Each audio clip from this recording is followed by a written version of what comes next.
Hey guys, welcome to the channel. And today we are going to be previewing the T20I series between South Africa and India. I'm not really very excited about this particular series, to be honest with you. I am kind of over T20 cricket, to be honest with you. And in this particular series, we are going to be getting four T20s. So it's not the time to be sick of it right now. We need to, of course, just support the team, watch the team, and preview and review the show as best as we can. That's what I'm going to be doing today, and that's what I'm going to be chatting about.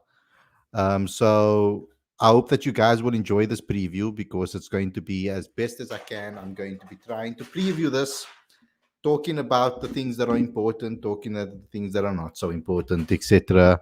Talking about the squad. I think majority of the show will probably be about the starting 11 and who we'd like to see actually get an opportunity and play. So we're going to be looking at the squad quite in depth on today's show, definitely. But before we get going with and before we get started, there are a couple of things I'd like you guys to please do. First and foremost, please subscribe to the channel. Click that notification bell for all future videos. Don't forget to smash that like button on the way in. And also comment in the comment section after this video has ended, after the stream has ended. Your comments in the comment section really help the channel grow. And so please do that after the show has ended. And I'd also like you guys to please subscribe to Cricket Fanatics Magazine monthly. Every issue is 100% free, straight to your inbox every month. Link is on the screen right now, as well as in the description. So without further ado, let's get straight into today's video.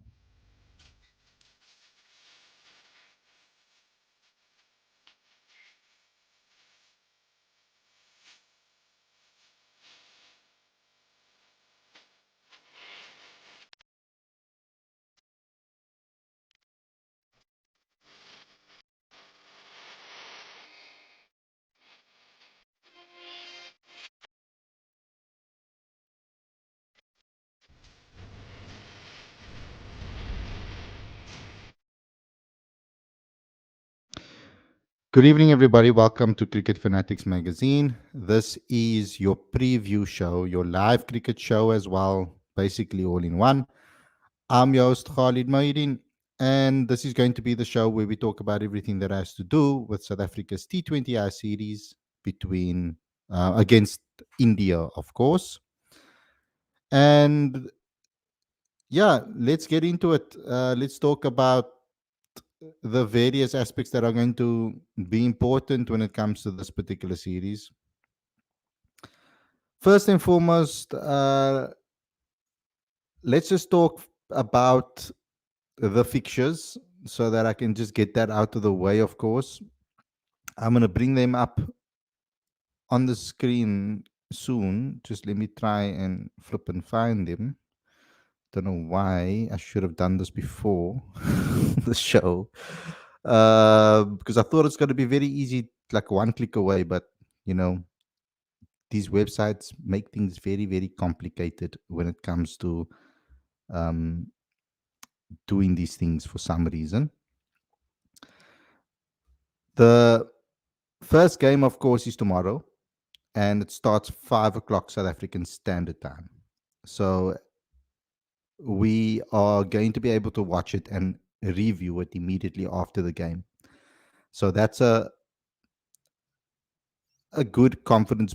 That's a good thing from a South African standpoint because at least we won't have an issue with trying to like talk about the show and trying to review the show. There won't be any issues with regards to that at all. And I was a bit worried at first about the series because I was like, is anybody even going to be interested in this?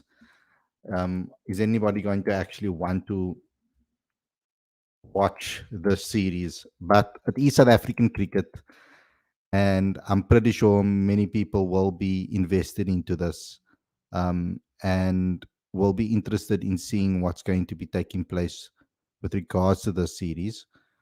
Um, it isn't something that I think many of the guys that are like the purists of the game will be interested in. Of course, the guys that the maybe some of the people that are a little bit on the younger side will most likely be more interested in these games than I think us purists of the game, especially after we've seen like especially after we've seen South Africa play a test series now and win it quite convincingly. It makes it a little bit harder for us to try and watch these type of shows because or to watch this type of cricket because we had such an amazing time watching that test series and seeing us beat Bangladesh so convincingly, etc. Then you get this series and you're like, what the hell, in a way, if you understand what I'm saying. Because I was always hoping that from a South African standpoint, we were going to get an opportunity to see more test cricket, but now we don't. So at the moment, we're going to have to watch this series, and here is the fixtures for you. We've got the first game in Durban at 5 p.m. Let's hope there's no rain so that we can get a full series, of course. This is something that what I do understand about this is so taking away the my dislike for T20 cricket, let's put that aside. From a Cricket South Africa perspective, if I'm talking as the organization here, this is a brilliant move. The reason I say it's a brilliant move is because this is almost like the curtain raiser for the new season. The domestic season has just kicked off, the CSA T20 Challenge, and now the 4-day series. And the Proteas summer will start, of course, with Sri Lanka. But we've got this 4 games. It's a repeat of the final, in a way, you could say. So that also helps the situation because it's almost like a repeat of the World Cup final where South Africa lost to India. And we've got 4 games to kind of kickstart the new season and also give fans some action heading into the new international season. So for me personally, if I want to optimize this, if I think of the as from a Proteas perspective, if they want to optimize this particular tour as best as possible, they have to go and win it because that will put the new season on the front foot. It will give all the cricket fans or people that are not maybe so interested in cricket, if they hear that we beat India quite convincingly in a T20I series, I think a lot more people will be drawn to want to watch more games for the Proteas. So, from that perspective, I think that this is an opportunity for South Africa and for the Proteas and for CSA to get more fans interested in the game again and to bring people to the stadiums to watch this game. Now, they've got Durban and Gqeberha, 2 grounds that don't really get much cricket. But generally speaking, they do, particularly for T20 cricket, they get a lot of people going to those grounds. So it's an opportunity for Gqeberha, who doesn't get a lot of international cricket, to see some international cricket. And then you kind of end it with the 2 stadiums that probably get sold out majority of the time, and that's Centurion and Johannesburg. So Sunday will be the next one in Gqeberha on the 10th of November. And then on Wednesday, they've got a Centurion game at 5 p.m. So people can come after work and go watch it. And then they've got the 15th of November on a Friday, again at 5 p.m. Is the final game. So those are the fixtures for the series. So I'm hoping that this can kind of be like a curtain raiser in a way for the new season. That's what I'm obviously hoping for. Um,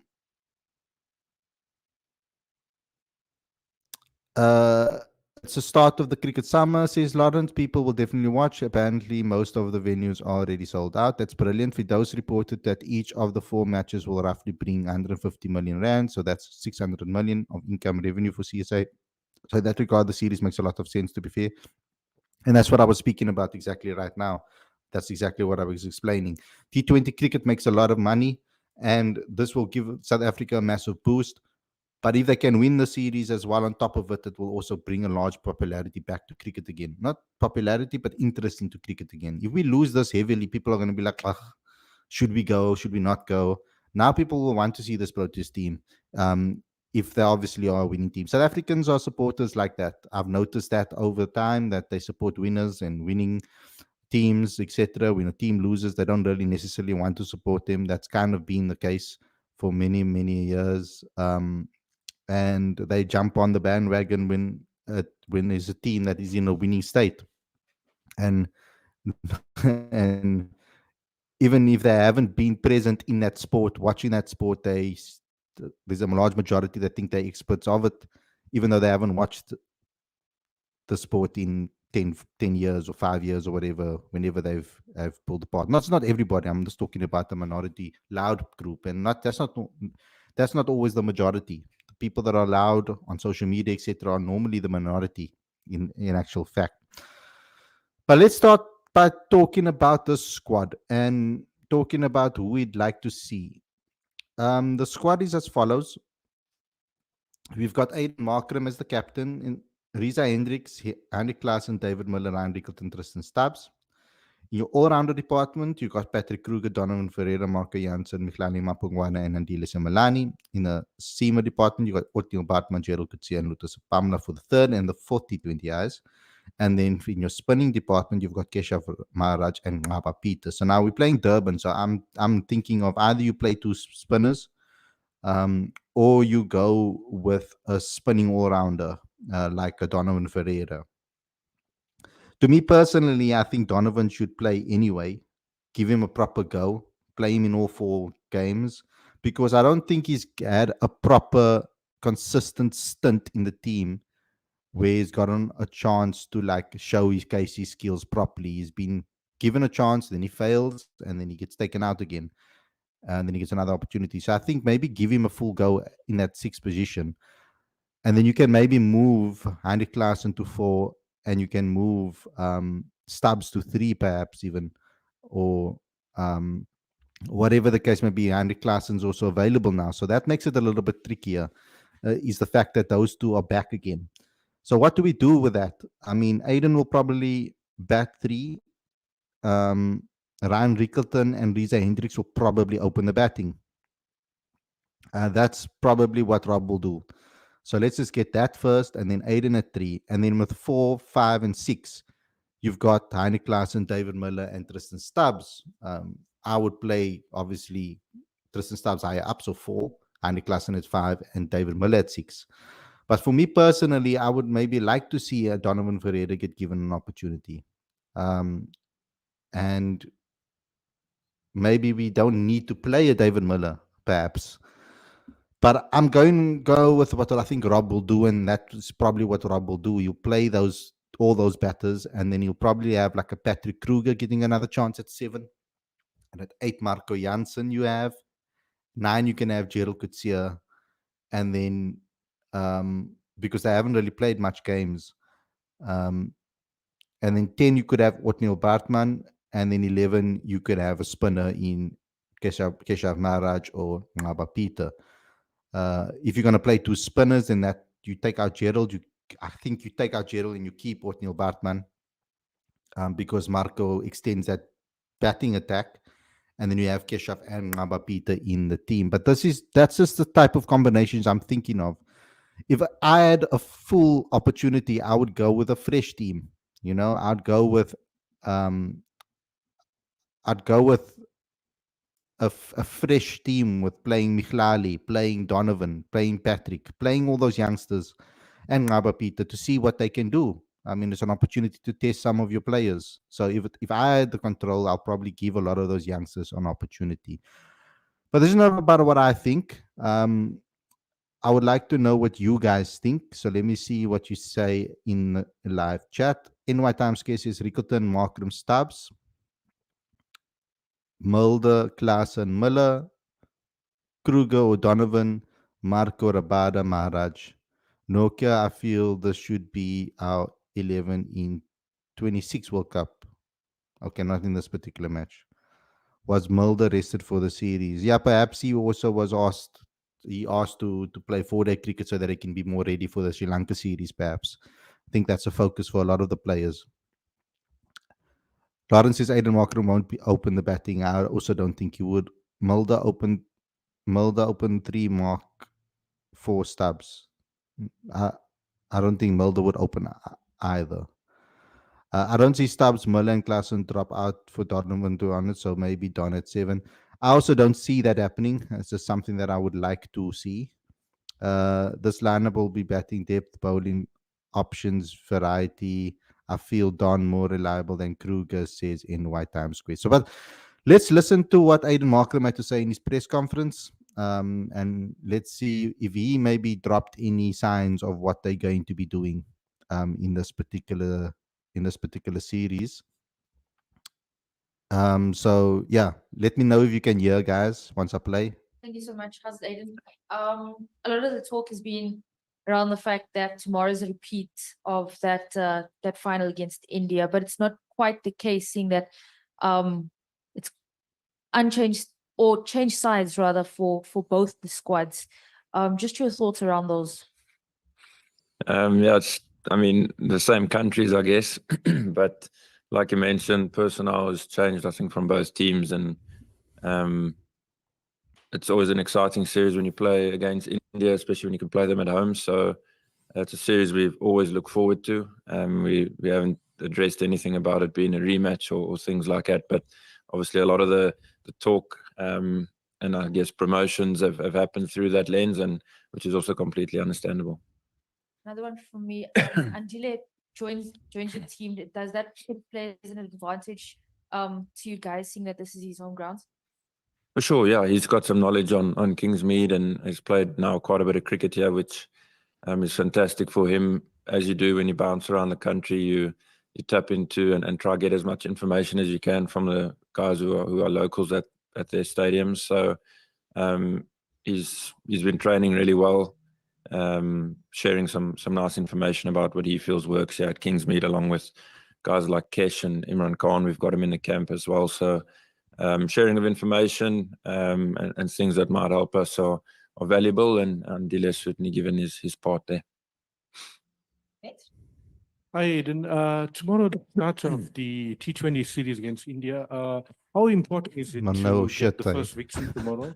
And secondly, the weather in Durban is always affected rain today. How important do you think the weather will play? How big of a part will it play in tomorrow's match?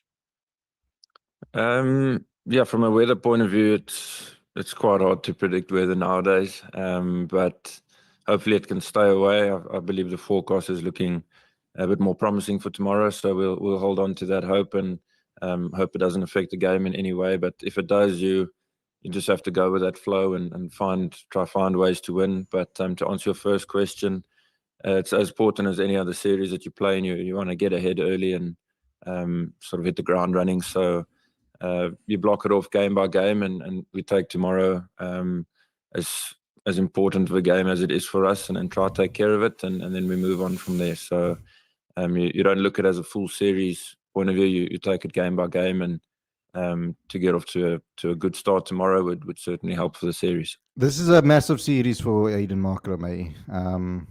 He hasn't been in the best of form in any of the formats, so I'm hoping that he can come to the party and perform in this particular series. If it's another series without any scores, I think the fans are definitely going to be on his back again. That's going to be something that we need to also keep an eye on. Yeah, the weather thing, you can't really control that. But in Durban, even when the weather report says it's not going to rain, sometimes rain comes out of nowhere. So it's something that they can't really control. But it's something that is always the issue when it comes to playing in Durban. Great, thanks. We'll look to go online, starting with Firdous. Thanks, Lucy. How's it, Aiden? Aiden, one of the things that will happen in a couple of weeks' time is the IPL auction, and I guess with playing India, that there'll be a lot of eyeballs on you guys. Some players have been retained and others haven't and whatever. But is there any kind of talk around like, oh, if someone puts in a big performance here, maybe the right person's looking, and is it a little bit of almost like a stage for you guys to maybe try get a big deal? I don't think it's the focus, no, but I mean, we all know with things like the auction and especially at a big tournament like IPL, a lot of things can fall into place for players, and we're fortunate that we're playing a series against them pretty much just before the auction happens. So that would pretty much be the bonus of doing well, firstly collectively, and for the individuals that put their hands up. So I don't think it's your motivation to do well. I think it's the bonus that potentially could follow. But yeah, in the camp, I don't think there's been many discussions along those lines. But again, if guys put their hands up, do well, and it leads to more, certainly we'll be really chuffed for them. Thanks, Fido. Samir? Good afternoon. Thank you very much for the opportunity. Aiden, you must be looking forward to this series and potentially getting I know I'm looking a bit far ahead, but getting a first series win under your belt as captain. If you just look at that and, could you tell us what impact that has on you, if any, as a captain? And, to know that despite us playing good, or South Africa playing good cricket, the results are just not going your way. Yeah, it's been a testing few months now. Obviously, we've addressed the reasons behind it, growth opportunities, things that are going to make cricketers better in South Africa over a long period of time. But as a captain, obviously, it hurts your pride, and I've got a lot of pride wearing this badge, and want to carry it forward, and obviously want to win games and win series for South Africa. But you kind of lock into the bigger picture. You lock into how much it is going to help cricket in South Africa moving forward. So sometimes you have to go through these tough times, and hopefully there will be some light at the end of the tunnel for us as a team. And for me, I'm really not a good loser, as I'm sure I've mentioned to you guys before. So you struggle now and then when it happens, of course, but you lock in on that big picture, and hopefully it'll all be worth it then at the end of it. Thanks, Samir. Keen? It's tough though to like switch between formats like that, and especially when you're looking for form in all formats. I'm really hoping that he can find his form in this series. Thanks, Lucy. Hi, Aiden. Just you coming off the Test series now against Bangladesh, into a T20 series, and then another Test series against Sri Lanka. Just how is it, just the on-field perspective, like how is it for you, like adjusting from format to format and then readjusting, obviously with the series sandwich in between the two Test series? It's always, well, for pretty much as long as I've played, it's always been a thing where you jump from format to format. In the ideal world, just spoke about that love now. a extra week's preparation before you start in or begin a different format. But it's become the norm now for us as players, and we have to get used to it. And I think we've gotten used to it. But the prep's been good. You sort of squeeze in as much work as you can in your training sessions, and you find yourself hitting lots of balls, bowling lots of balls, and things like that, just to get back into that rhythm of whichever format it is. And when you take the field for the first game, you just got to trust what work you've done. So it can be challenging and create for some good laughs here and there, but yeah, we do it quite often now, and I think it's safe to say we're trying to get used to it. Thanks. We're going to take the last couple of Especially questions, hard when starting you're with not in Sahir, form, like I then said. follow up from Fido. Eden, probably asked you this question for the last couple of months now. Just you're hitting the ball nicely. You looking like you're getting flying out of the power play, but just not being able to put together a score at the moment. Have you managed to put your finger on it yet? Not really, no. I pretty much just go by how I'm feeling and the mental side, the mental state that I find myself in. And if I feel like I'm in a good space, then to trust that hopefully a score is around the corner. obviously you acknowledge the fact that you want to make big scores and contribute massively to the team, and it can be quite frustrating getting out after getting off to a quick start, but you don't ever want to go into your shell after you find yourself getting in. You want to keep being expansive, keep taking the game on, and through that way, not just for myself but for the team as well, trust that a big score follows in hopefully quick time. So yeah, obviously been frustrating to not have got a big one yet, but fortunately mentally wise still feeling in a good space and hoping I can contribute big time for the team in the series. I agree with him there, because I think that's the one positive you can maybe take out of his current form, I would say. Yeah, it's because he's looking really good for those 20s, those 30s that he's scoring. And no matter what the format is, he just seems to always get himself out, like he says exactly in this press conference. He's saying that exactly.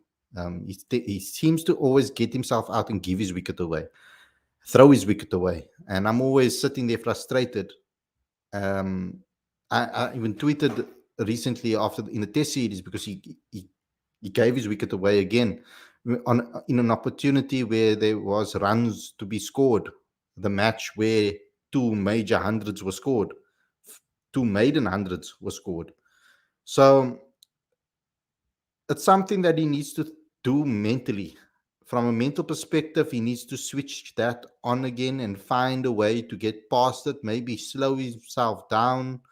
I don't know what it is exactly, where maybe he needs to not look at, or maybe he's looking at the scoreboard too much, or maybe he's overthinking things a little bit as he's getting there again. Because he's hitting the ball really nicely and he's timing the ball pretty well, especially to get himself into the rhythm and into the starts that he's getting. But then to throw your wicket away so cheaply, he needs to sort that out. So, like he said in this presser, he needs to try and find a way to get big ones. Thanks. So here for those. And you just spoke about prep, and obviously we know the world doesn't work like where you get all this time to prep now, but two of you guys have been on that conditioning block, and Lungi's also on it.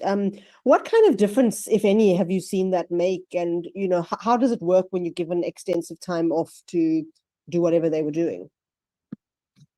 I think both physically and obviously mentally. I think when you play lots of cricket and you find yourself in all formats, you play lots of matches and mentally it can be quite draining. So to be able to get a break from that and then to start fresh after however many weeks it is that you've had off is a massive bonus. Obviously it really gets the fire in the belly going again, and guys get really eager to get back out on the park. And then obviously from the physical side, the whole idea is to get stronger, get fitter, really zone in on skills and execution of what will be required from them, let's call it for the next 8 to 12 months or however long their plan is. And if they get that right, and certainly from what I've seen from the two guys that are here that have gone through that conditioning block, it's been exciting to see. Lots of energy, pace on the ball, hitting the bat really hard, if I'm speaking from a batter that's facing them. And yeah, they just look really excited to get back out on the park, and I'm sure they'll bring lots of energy and excitement. Thanks for those. I just want to check, Amir's here. Are those new or pre-existing hands? I've got one more, if possible, Lucy. Perfect. Please go ahead, Amir. Perfect. We'll look to you two. Go ahead, Amir. Okay. Sorry. All right. Thank you. Yeah, Aiden, my question does have a little bit of franchise cricket connotations. You've taken Sunrisers to back-to-back titles, winning at least one match at every ground we've played, you know, obviously through some smart captaincy and accurate assessments of conditions. Now, with that in mind, how did that, if at all, influence the preparations or discussions as a group, seeing that game day conditions at each venue will still be the ultimate decider in terms of whether you bat or bowl first? Yeah, so toss-wise, you take as much info as you can, obviously from analysis work and stats and numbers and things like that. But you also take a strong word from the guys that play a lot of cricket there. So Classy obviously played a lot of SA 20 year. Kesh was the captain as well. So you take information from them as well, and it's going to be the same when we go to each ground. So fortunately, we play quite a bit of cricket in PE, and we think we've got a feel of that wicket. And then we move up to the high felt, and different guys will have different bits of value to add. So it's quick turnaround between games from a preparation point. It's quite tough to be hitting balls in between games because it's just a day off and you play the next day. So you try to get ahead of the game through game plans, tactics, and trying to be a couple of steps ahead if possible. Awesome. Thank you. Thanks, Mia. One last one from Sahir. Aiden, I'm not sure if it was asked earlier on, but obviously it's not a World Cup final. It's not the same players. But when you see that blue shirt and you hear the anthem, will it bring back memories from Barbados? And also you were standing captain of the Test summer. It's a big summer for South African cricket this summer. Can this possibly set the tone that could lead into a memorable one at the end of the next 6 months or 3 months? Hopefully, yeah. Hopefully we can start our home summer and obviously make our home fans proud and put on a nice show for them, and then carry that through the tours to come. With regards to playing India again, we've played a lot of them throughout my career and our careers, and I wouldn't say it brings up any scars of the World Cup. Obviously, it brings out a lot of excitement to try get one back at them, of course, as we do as competitive people. But from scars and things like that, I don't think it'll play a role at all. Yeah. Great, thanks. Sahir. So that's the presser, guys. Nothing really out of the ordinary said there. Yeah, I'm hoping that they set the tone for the season and the series for this particular home season, for this home tour, and I'm hoping that that's the case from a South African standpoint. Let's look at the India team, as we know that the squads aren't the same as what we would have seen in the World Cup. But at least what we will have here are some familiar players from a South African standpoint. As you can see here, you've got Sky Yadav, he's captaining. And then we've got Abhishek Sharma. So a lot of the guys over here would have had some good IPL seasons and series, etc. So you're not going to see everybody that you would probably see in the first 11 and that were in that World Cup, of course. But you'll have quite a few that we maybe will recognize. You've got Sanju Samson, Rink Singh, Tilak Varma, Chitesh Sharma. You've got Hardik Pandya, Aksa Patel, Ramdeep Singh, Varun Chakravarth. I think that's how you pronounce it. Chakravarth, I think. I always have some problems with these. Oh, Chakravarti, sorry. Should have known that name. Don't know what I'm looking at here. Then you've got Ravi Bishnoi. You've got Arshdeep Singh. You've got Vijay Kumar Vaishak. You've got Avesh Khan. And you've got Dayal. So those are the squad players. Those are the players in the team. Not all of them are very, very familiar. There's enough superstars in that team, I feel, that can win India a game as well. And when you've got players like Arshdeep Singh in your team that can swing the ball both ways in the power play, that always is going to give South Africa a headache from that perspective. Especially when we have now Ryan Rickleton in the side now. He's trying to find his spot there and place in the side. That's always going to be a little bit of a tester for our players.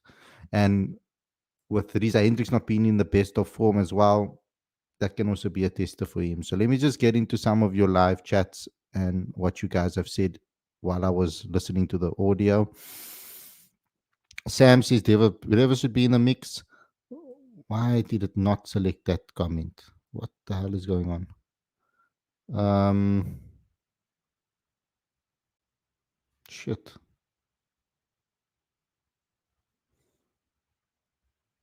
Okay, I'm gonna get back to that when I find it again. Yeah, we go, found it. Deva Breva should be in the mix, says Sam. I'm happy with him playing 4-day cricket. I think that's more important for his development right now. When you look at Aiden, his batting won't say he's out of form. He just gets himself out at the worst of times. He'll get you a quick 20-30, but then gives his wicket away. Agreed. Why Kingsmead always opens the series, always so many rains there. I don't know why. They just want to give the ground some more opportunity to see more international matches. It's more mental than form with Aiden, I feel, says Lawrence. I agree. Dame says, I don't think Rivers will get an opportunity as long as Rob Walter is coach. That is sad reality. I think he will get at some point. We just need to be patient with it. Sam, yeah, Aiden needs to do something on work on that. He throws his wicket sometimes after getting good starts. He needs to convert into big ones. London says this is where batting partners are important. Someone at the other end needs to calm him down and maybe just remind him to continue to bat. Agreed. Taim says why Matthew Bresky is not in the team. He scored a 50. I don't know why. I think it's mainly because they want to give Ryan Rickleton an extended run in the team now, and they see him as the opening partner for Riza. No matter how many of you guys do not like Riza Hendricks, and no matter how many fans are not in support of his selection, we have to accept that Rob has selected Riza, and he does believe in Riza and backs Riza Hendricks as the player to open the batting. So then the only person that we can logically talk about then and realistically talk about is then the other opener, which is Ryan Rickleton. And I feel that Ryan Rickleton does deserve to get many more opportunities as an opener for South Africa, because I think that that's going to be the replacement for Quinton de Kock in this particular squad. So no point in getting Matthew in here. I think Matthew can play first-class cricket and really go get himself some big runs in that format. Sam says, I would love to see Andy Similani getting a nod in the series. Me too. Lawrence says that is a good Indian squad. A lot of talented players in there. They have definitely they can definitely beat South Africa 100%. So we have to be on our game. Post T20 World Cup, we've even losing games for fun. So we need to get more Ws 100%. It's a very good balanced squad from an India perspective with some talent that can really cause South Africa a problem. So we need to play like it's India's best team, because it's very close to it. NY Times Square says Klaasen and Stubbs should humiliate Chakravarti. Lawrence says, I think people needs to be reminded of the fact that Riza just came off back-to-back 50s versus Ireland and a terrible World Cup. After a terrible World Cup, yes, he did. So also CSA T20 Player of the Year, South African's T20 Player of the Year at the awards. And he also did quite well in the CSA T20 Challenge. He got some runs there too. Taim Saeed, why Quinn Amapak is not in the team? He's doing his matric exam, so that's the reason why he's not available. Donis also got, yes, he did. Reading my mind. He is the best bowler in the CSA T20 Challenge. Yeah, but he's writing his matric exams, and education is more important right now. But anyway, guys, thanks a lot for tuning in. Hope you guys enjoyed the episode. Please subscribe, click that notification bell for all future videos, smash the like button, and don't forget to comment in the comment section after the stream has ended, please. It really helps the channel out a lot when you guys do so, because that's how our video really spreads on YouTube and gets into other people's recommended feeds that are also South African cricket fans. So please go ahead and do so. Do all of those things for me, please. And also subscribe to Cricket Fanatics Magazine monthly. Every issue is 100% free. Stay to your inbox every month. The link is on the screen as well as in the description. Yeah, Lawrence saying Bjorn got 100 today. Yes, he did. Guys, batting in first-class cricket is really good. He's been consistently scoring runs here and there. I say consistently here and there. Oh, TV says, please bring back Tanakh. No, he's gone now. It's like bittersweet for me because I did like him but I didn't like what he was doing with Man United. So I'm excited about the new way forward with regards to United. But anyway, thanks a lot for watching, everybody. I hope you guys enjoyed this episode, and I'll see you guys again tomorrow with the review show. Stay safe. Enjoy the match tomorrow. Enjoy the rest of your evening. Peace out.